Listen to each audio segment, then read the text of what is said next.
ஸ்ரீமதே ராமானுஜாய நமக.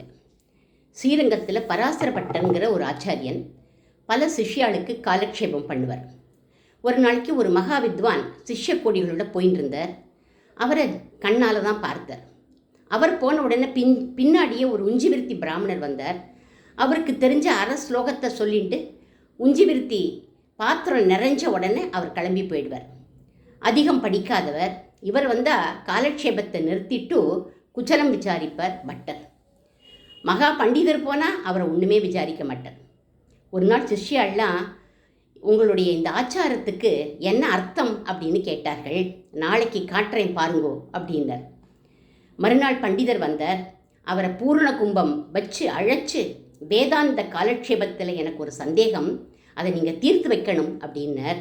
சொல்லுங்கோ, தீர்த்து வைக்கிறேன் அப்படின்னார்.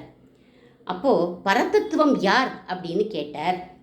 அந்த பண்டிதர் எனக்கும் அங்கே தான் சந்தேகம் அப்படின்னு சொல்லிட்டு போயிட்டார். பல சாஸ்திரங்கள் படிச்சிருந்தும் அவருக்கு பரதத்துவம் யாருன்னு தெரியல. பின்னாடியே உஞ்சிவிருத்தி பிராமணர் வந்தார். உங்ககிட்ட ஒரு சந்தேகம் கேட்கணும் அப்படின்னார். பெரிய ஞானி நீங்கள், எங்கிட்ட சந்தேகமான்னு நடுங்கி போயிட்டார் அவர்.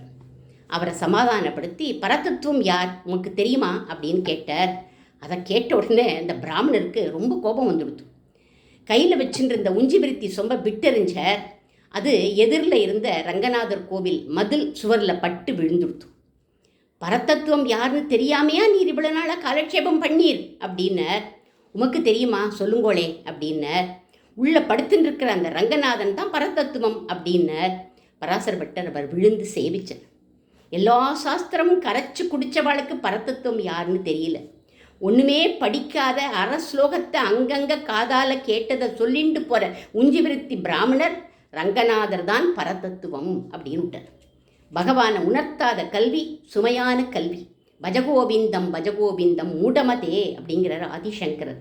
ச வித்யா உத்தம வித்யா வேத வித்யா சலீலிதா.